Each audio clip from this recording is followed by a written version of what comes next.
নমস্কার বন্ধুরা, আমার শান্তিস কিচেন চ্যানেলে আপনাদের সকলকে জানাই স্বাগত।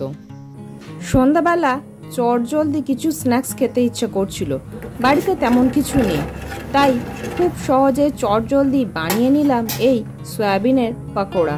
কিভাবে সয়াবিনের পকোড়া বানালে এটা দারুণ টেস্টি হবে এবং দীর্ঘক্ষণ এটা মুচমুচেও থাকবে এবং পকোড়ার শেষে একটা জিনিস মিশিয়ে দেব, যার কারণে পকোড়ার স্বাদটা দ্বিগুণ বেড়ে যাবে। কি মেশাচ্ছি এবং কিভাবে বানাচ্ছি সেটা জানতে ভিডিওটা স্কিপ না করে শেষ পর্যন্ত দেখতে থাকুন। তার জন্য প্রথমে একটা বাটিতে জল আর অল্প একটু নুন দিয়ে ভালো করে জলটা গরম হয়ে এলে সয়াবিনগুলো দিয়ে দিয়েছি। জাস্ট এটা একবার উঁচু হয়ে এই যে ফেনাগুলো উঠছে এরকম ওঠা পর্যন্ত অপেক্ষা করতে হবে। এটা হাই ফ্লেমে দিয়ে রাখতে হবে। যেই এরকম উঠে যাবে এবার গ্যাসের ফ্লেমটা অফ করে এটাকে ঢেকে রেখে দেব 1 মিনিটের জন্য। এর চেয়ে বেশি কিন্তু সয়াবিনটাকে সিদ্ধ করা যাবে না। এবার এটাকে ঢেকে রেখেছিলাম, 1 মিনিট পর ঢাকনা খুললাম, এখনও বেশ গরম। এর থেকে প্রেস করে জলগুলোকে এবার আস্তে আস্তে বার করে নেব। যেহেতু গরম আমি একটা একটা করে সয়াবিনগুলো টিপে ভিতর থেকে জলটা বার করে দিচ্ছি। হাত দিয়ে অত্যাধিক প্রেস করে এর ভিতর থেকে জলটা বার করে দেবেন না, তাহলে কিন্তু সয়াবিনের যে নিজস্ব শেপ সেটা বদলে যাবে এবং সয়াবিনটা একদম কাদা কাদা হয়ে যাবে। সেজন্য সিদ্ধর সময় এটা খেয়াল রাখতে হবে যেন অতিরিক্ত সিদ্ধ না হয়, যে প্রেস করলে একদম সয়াবিনটা কাদার মতো হয়ে যেন না যায়। আর এই জলটাও বার করার সময় একদম সমস্ত সয়াবিনগুলো একসাথে নিয়ে হাত দিয়ে প্রেস করে চেপে জল বার করার প্রয়োজন নেই। এভাবে একটা একটা সয়াবিন নিয়ে আলতো করে প্রেস করে ভিতর থেকে জলটা বার করে দেবেন। তার ফলে দেখুন শেপটা কিন্তু একদম যেমন তেমনই থেকে যাবে। এইভাবেই সমস্ত সয়াবিনের ভিতর থেকে জলগুলোকে আস্তে আস্তে বার করে নেওয়া হলো।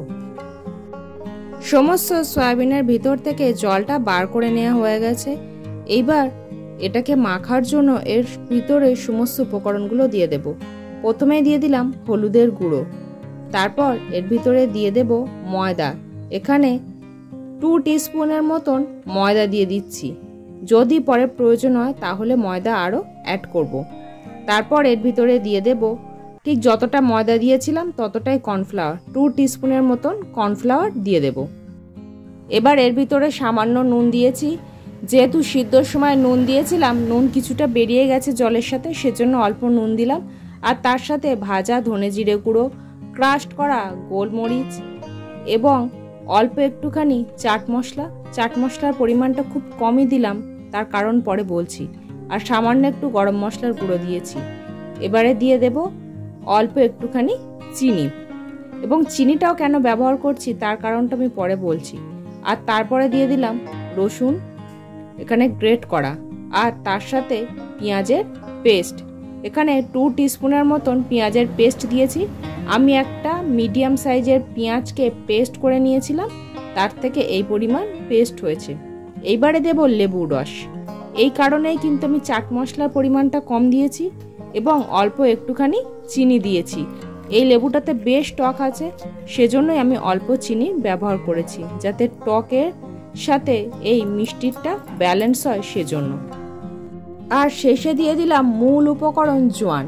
যেহেতু আমার একটা হাত ভিজে ছিল, সেজন্যই মা অল্প একটুখানি জোয়ানকে জাস্ট এরকম হাতে একটুখানি ডলে নিয়ে এর ভিতরে দিয়ে দিতে হবে।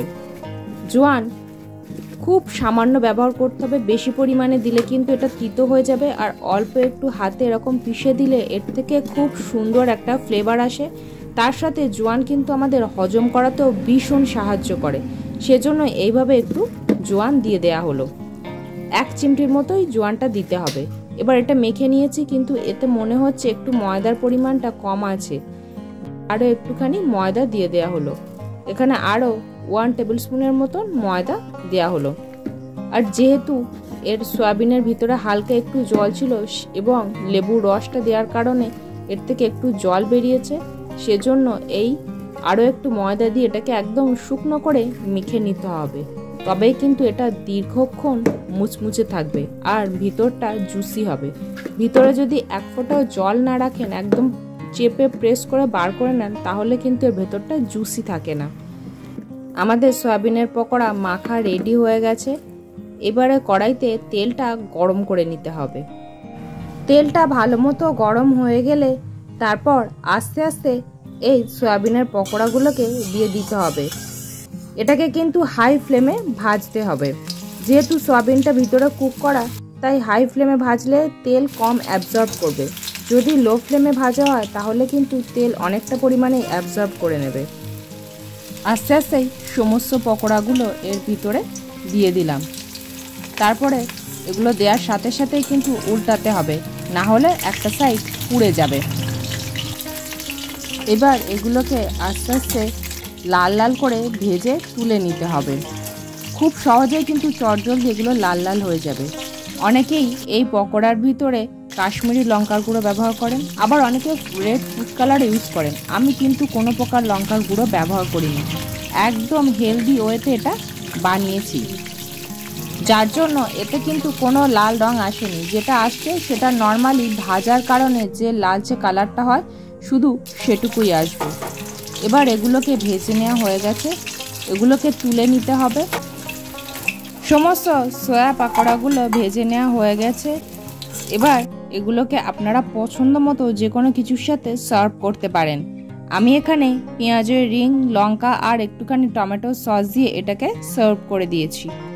আমার এই সয়া পকোড়ার রেসিপিটা আপনাদের কেমন লাগলো অবশ্যই কমেন্ট করে জানান।